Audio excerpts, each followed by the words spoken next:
Bueno, gracias por estar acá. La primera entrevista en el marco del ciclo de Opinión Experta, que es una sección que Ida viene trabajando a través de sus newsletters hace ya algunos años.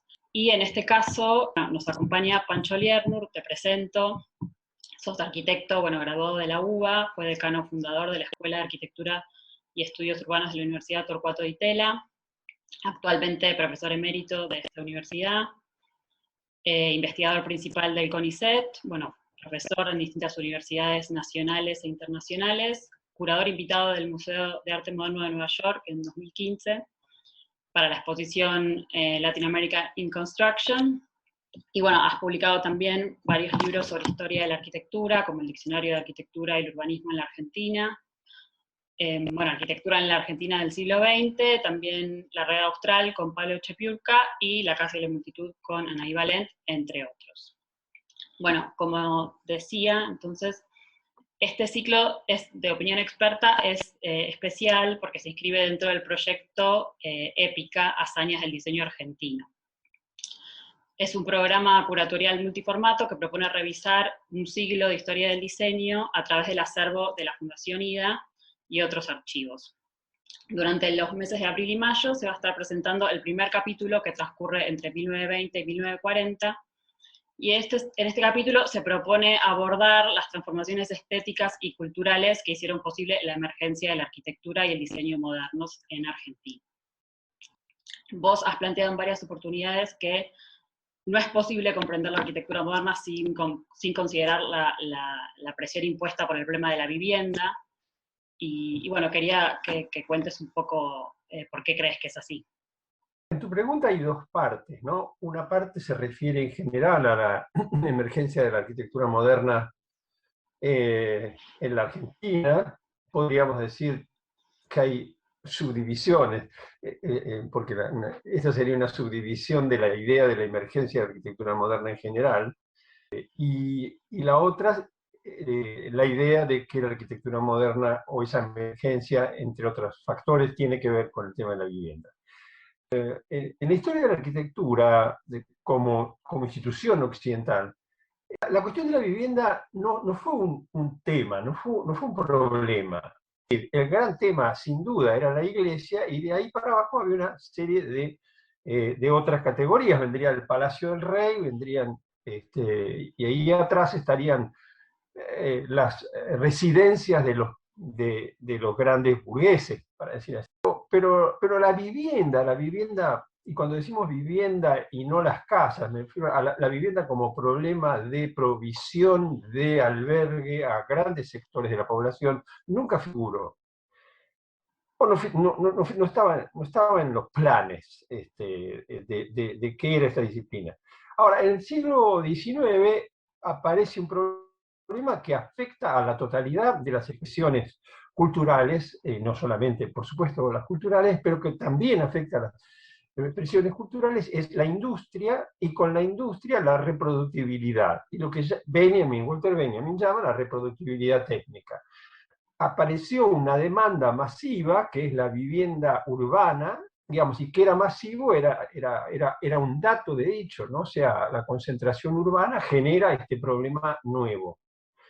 Entonces, yo creo que en ese sentido, esta demanda de la reproductibilidad afectó a la estructura de la arquitectura como disciplina. Fue uno de los factores, no es el único, pero uno de los factores, y muy importante, uno de los más importantes, si no el más importante factor, que tendió a poner en crisis el sistema de la arquitectura tradicional tal cual había sido heredado y había de alguna manera logrado tener vigencia, yo diría, hasta finales del siglo XIX, principios del siglo XX. Esa crisis requirió una reformulación de qué es arquitectura, para qué sirve la arquitectura, cuál es el sentido, cómo se organiza, si es que hay leyes o no.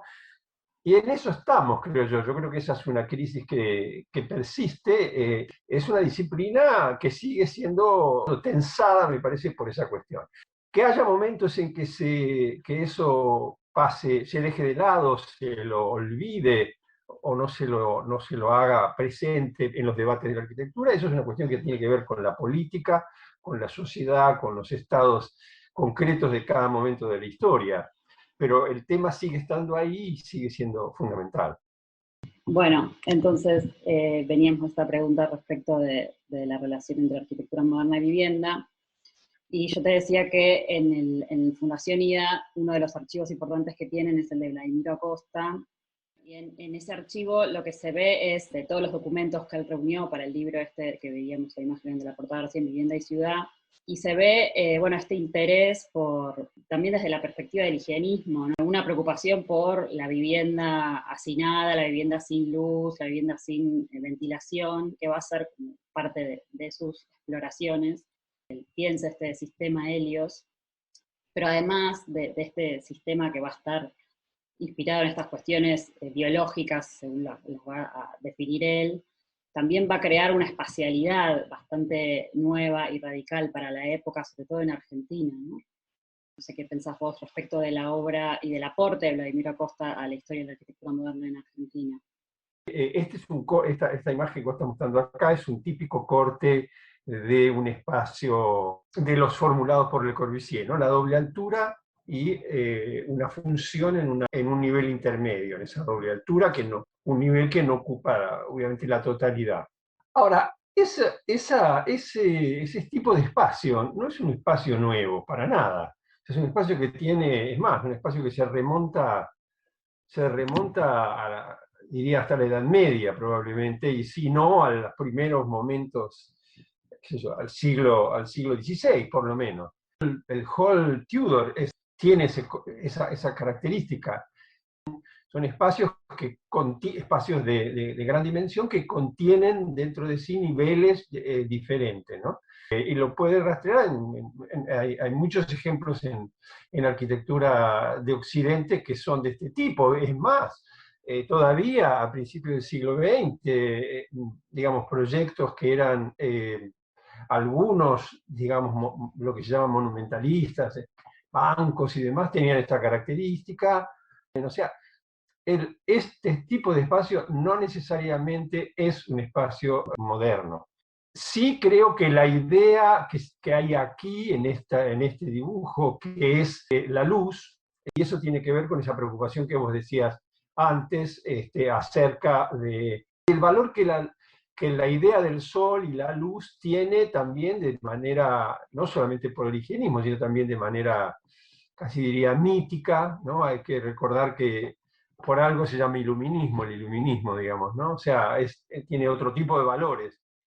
En todo caso, uno ve en Acosta una fusión de dos componentes que son la componente que viene del lado corbusierano y la componente que viene del lado de su experiencia en Alemania, por otra parte. O sea, son dos fuentes, digamos, que alimentan las ideas de Acosta, y que eso es interesante, porque cuando uno ve las imágenes de su obra, y especialmente, bueno, un caso típico es el City Block, ¿no? Pero se ve un tipo muchas veces de volumetría o de aperturas y demás que es más bien alemán. Pero también se ven cortes como este tipo que en realidad no tienen esa característica, yo diría, alemana, ¿no? Entonces, en ese sentido, me parece que están esos dos factores.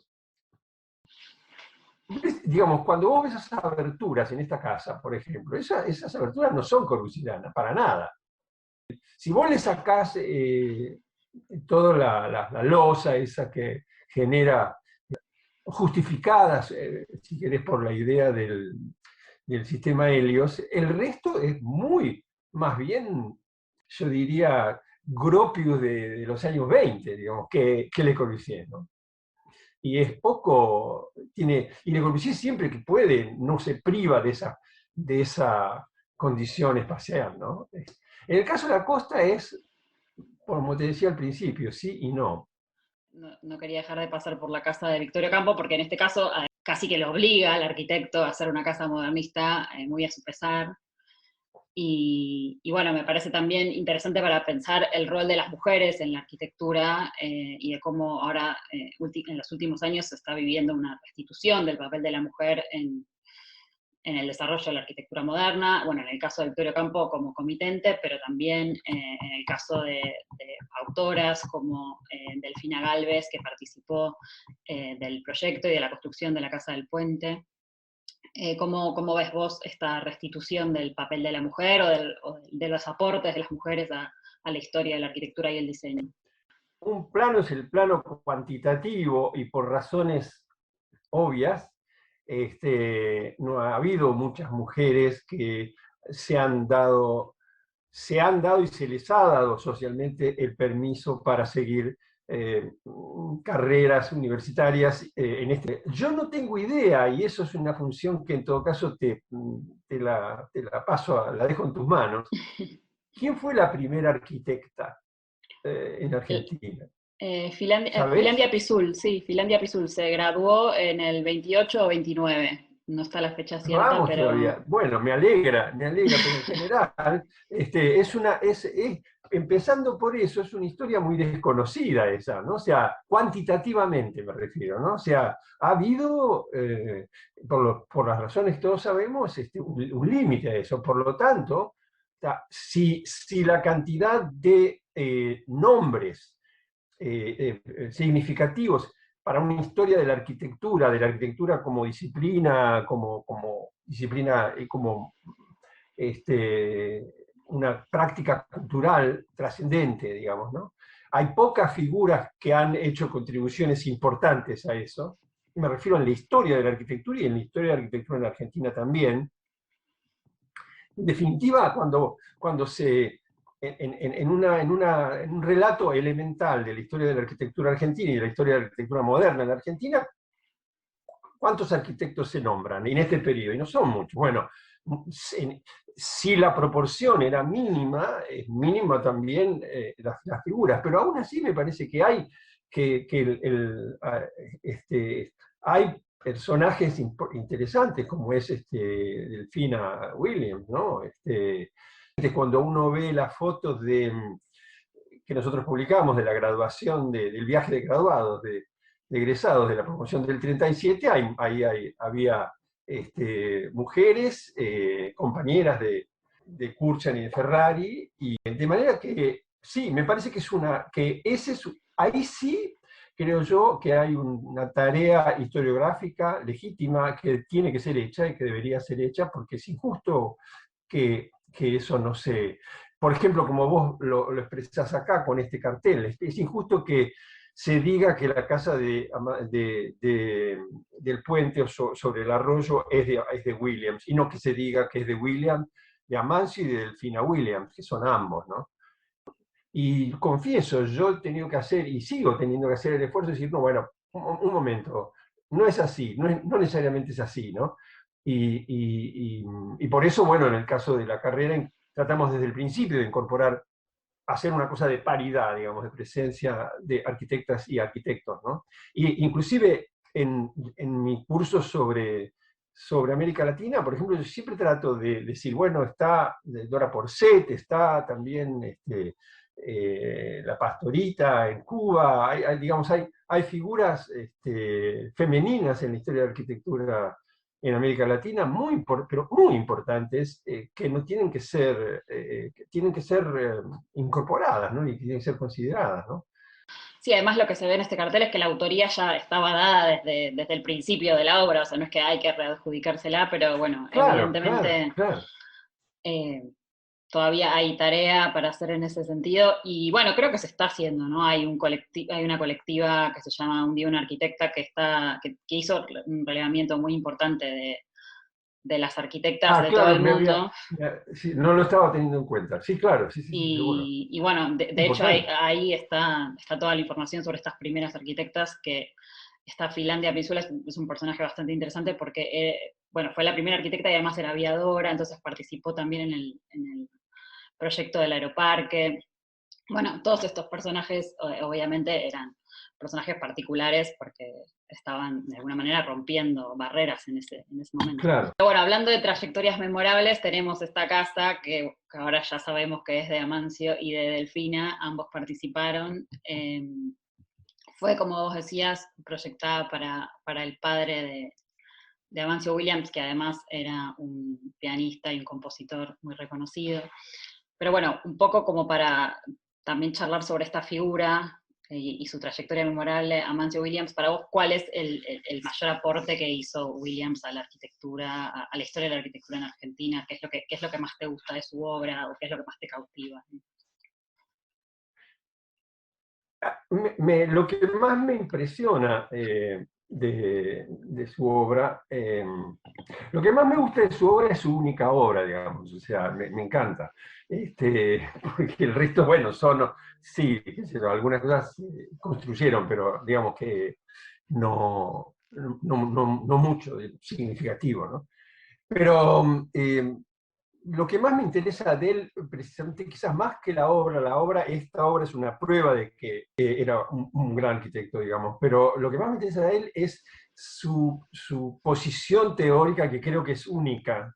Es esta idea de pensar soluciones casi a la manera científica, ¿no? O sea, a un conjunto dado de problemas, ¿cuál, cuál es la solución más apropiada, ¿no? Cómo resolver idealmente los problemas básicos, fundamentales de un edificio, de un rascacielos, ¿no?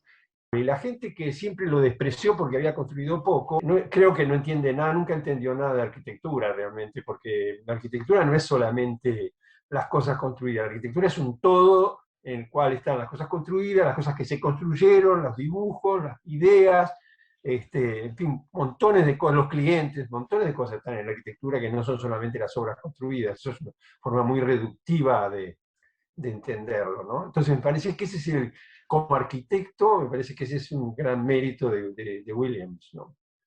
Bueno, y después también tenemos que hablar de Austral, un poco, ya habías hablado de los ateliers para artistas, este es un proyecto, bueno, no es de todo el grupo, siempre ellos fueron construyendo sus obras grupos más pequeños, ¿no? El grupo Austral era muy amplio, pero bueno, un poco también quería charlar sobre este tipo de espacialidad nueva que proponen también los de Austral, aunque quizás vos también digas que no, como en el caso de Acosta. Y bueno, y por otro lado también, como en términos más amplios, pensar si puede ser considerado el Grupo Austral como una de como la primera vanguardia en Argentina, y por qué, también teniendo en cuenta que ellos, bueno, publican, son los primeros arquitectos en publicar un manifiesto en Argentina, si no me equivoco. Y bueno, si vos pensás que pueden ser considerados como una primera vanguardia, y, y bueno, que reflexiones un poco sobre ellos. Mira, vos sabés que yo tengo una mala influencia en mi formación y que es la influencia de Manfredo Tafuri. Mala influencia porque me metió ideas muchas en la cabeza, muchas de las cuales no las he reconsiderado con el tiempo. Una de ellas es el tema de la vanguardia, el uso de la palabra vanguardia, ¿no? Eh, porque en realidad él sostenía que las vanguardias son las vanguardias artísticas y son vanguardias en tanto son capaces, en tanto tienen una condición negativa. ¿No? O sea que me genera problema. Por lo tanto, si era una primera vanguardia o no era una primera vanguardia así definido en absoluto, lo corro como un problema. No, lo pongo en suspenso. Pero sí diría que tuvieron un comportamiento como el de las vanguardias, que es distinto, ¿no? O sea, se comportaron como una primera vanguardia.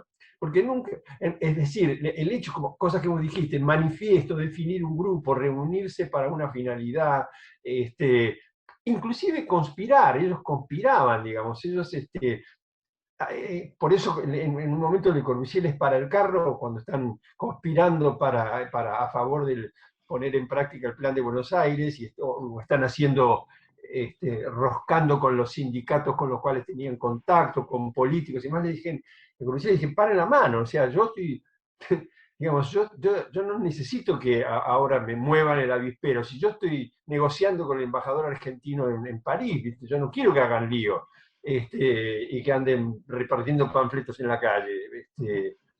Entonces, pero bueno, ese repartir panfletos, organizar actividades casi clandestinas, qué sé yo, porque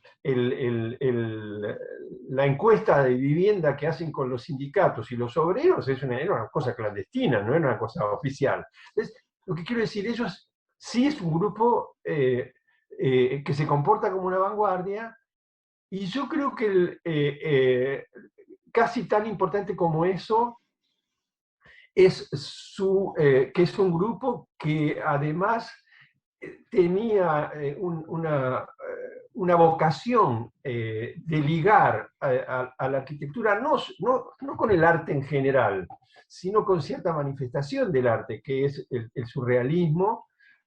También me parece que es algo singular, y creo que yo diría que hubo dos momentos para mí donde esta vocación de desarrollar la arquitectura en muchas dimensiones, en una dimensión que es política, urbana, formal, y en sus relaciones con la cultura, con el arte y demás. Me parece que hubo dos momentos. Austral es uno y OAM es otro en los años 50, principios de los 50.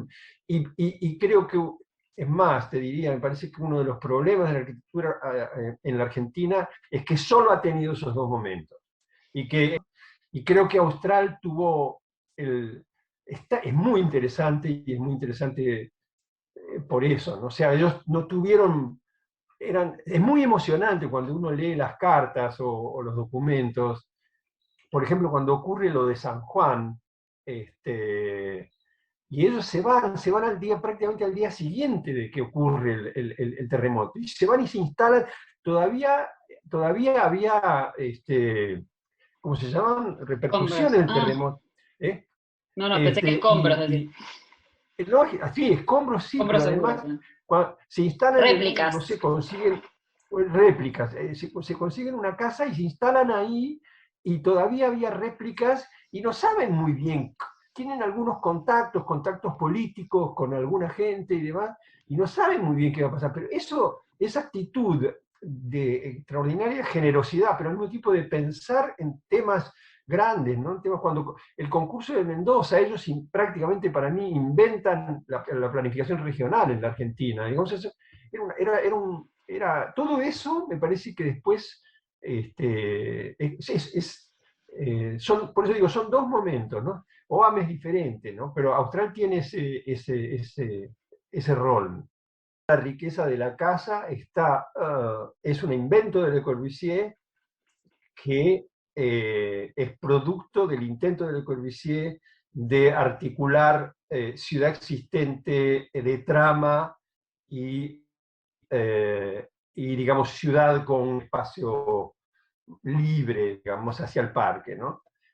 La idea de la arquitectura objeto y la arquitectura urbana, esas dos ideas están puestas en esta casa, y es lo que explica la existencia de estos dos bloques, y sobre todo la ruptura de un único bloque, como podría haberlo hecho si no hubiera pensado esto. Yo creo que todos los problemas que después que él tuvo durante todo el proceso de proyecto, devienen en muy buena medida de esta decisión inicial, ¿no? De esta idea de romper en dos bloques.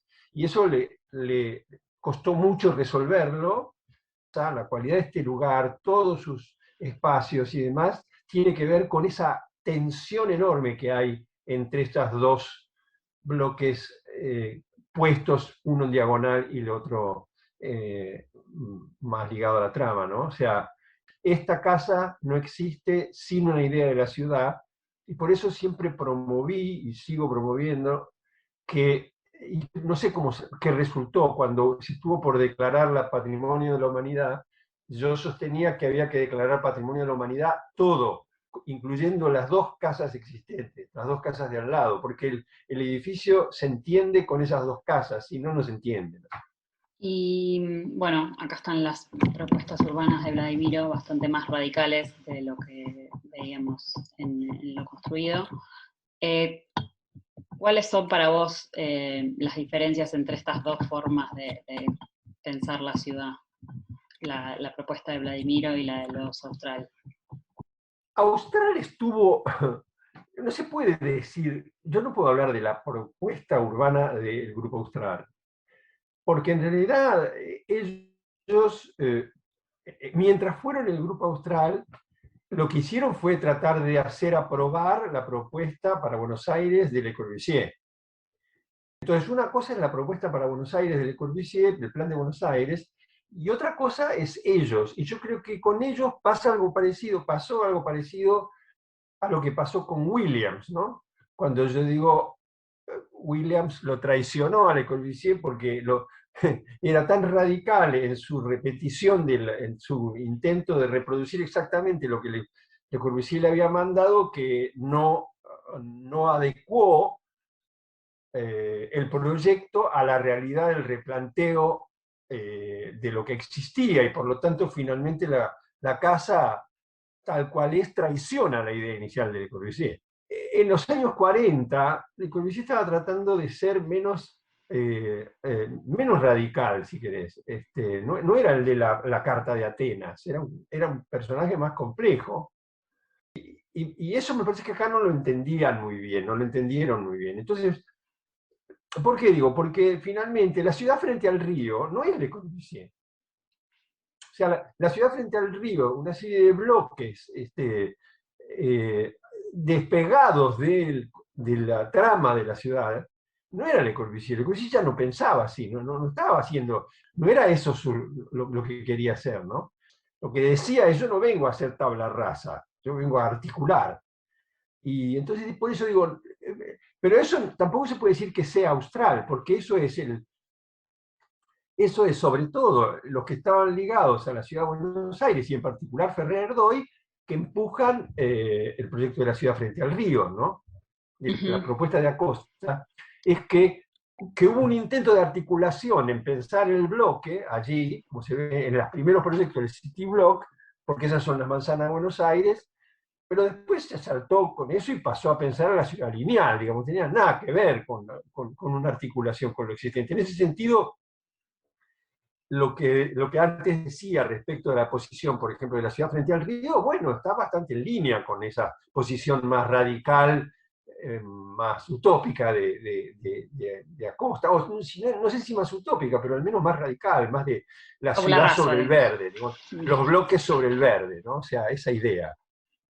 Para ir como cerrando, ¿cuál pensás que es como el aporte de este periodo, 1920-1940, a la historia de la arquitectura? ¿Cuáles son los mayores legados, si tuvieras que elegir algunos? Yo creo que el legado principal fue, a partir de lo que pasó en este periodo, en el periodo siguiente se dejó de adjetivar como moderna a la arquitectura. O sea, en este periodo había que hablar y teorizar qué era la arquitectura moderna, porque había otra cosa frente a la cual esta nueva arquitectura venía a oponerse, o venía a suplantar. Y digamos, lo que eso significaba era la liquidación, precisamente lo que dije al principio, la liquidación del sistema tradicional de la arquitectura, del sistema del humanismo, para decir así, ¿no? De la arquitectura del humanismo. El cargarse esa herencia. Ese trabajo de demolición ocurrió, digamos, este periodo que vos señalás, para eso fue un periodo fundamental. Y dejó como herencia justamente la idea de que en la década del 50, o sea, a partir de la década del 50 en adelante, no se habla más. No es necesario adjetivar a la arquitectura. La arquitectura es moderna. ¿Qué es lo que nos queda? Y bueno, nos queda que eso se sepultó, que se creyó que efectivamente se puede empezar desde cero, es más, que se debe empezar desde cero. Se cortaron lazos con una tradición de, diría yo, milenios, y ahora cualquier chico que se recibe cree, y yo también, ¿no? Y todos lo creemos, que puede inventar la arquitectura, que puede inventar algo nuevo, ¿no? Eh, digamos, y que la historia entonces no importa. Y eso me parece terrible. Pero esto me da también el pie para, ahora sí, la última pregunta, que es en relación a, bueno, desde tu experiencia como historiador, como investigador, ¿qué valor crees que tienen los archivos de diseño, sí, los archivos en general, pero puntualmente nosotros estamos acá trabajando sobre archivos de diseño? Entonces, bueno, ¿qué valor te parece que puede tener estos archivos? Si contamos con las herramientas como para poder aprender ese pasado, no se aprende de ese pasado por cuentos simplemente, no se aprende leyendo manuales, se aprende investigando, se aprende tratando de hacerle nuevas preguntas a ese pasado. Si no hay nuevas preguntas, es repetición de fórmulas, ¿no? Y siempre están escondidas nuevas respuestas en ese pasado. Entonces, pero para hacerlo necesitas instrumentos, y creo que los archivos son un instrumento fundamental, y lamentablemente la Argentina no tiene tradición de archivos de este tipo, menos aún, es muy desgraciado eso, rodeados por un mundo digital donde ya no hay más testimonios físicos de los procesos de pensamiento, en este caso del diseño, de la arquitectura, me parecen fundamentales, porque todo pasa a ser digitalizado. Entonces tienen receptores como contenedores de tramos importantísimos de la cultura. No estoy desvalorizando la cultura digital, estoy diciendo que con la cultura digital, bueno, esto pasa a tener otro tipo de valor, ¿no? Y también me hacía pensar esto que vos decís en relación a que, bueno, la historia también tiene un problema ahora, que no va a haber más archivos, ¿no? ¿Cómo se escribirá Sí. la historia de la arquitectura del futuro sin Bueno, estarán archivos? los archivos digitales, qué sé yo, eso está bien, está fenómeno. Sí, son más democráticos, pero yo decía justamente que respecto a lo digital, sí creo que las posibilidades digitales son democratizantes, ¿no? En estos aspectos. Bueno, Pancho, un gusto hablar con vos sobre estos temas. Y Y es bueno, para mí, siempre estas situaciones, nada, sí, no sí. dejan de descolocar y de hacerte volver a pensar cosas, aunque Y, sean y te cosas mandamos a releer tu turjas. libro también. Y tú ahora voy a tener que ir a leer el libro.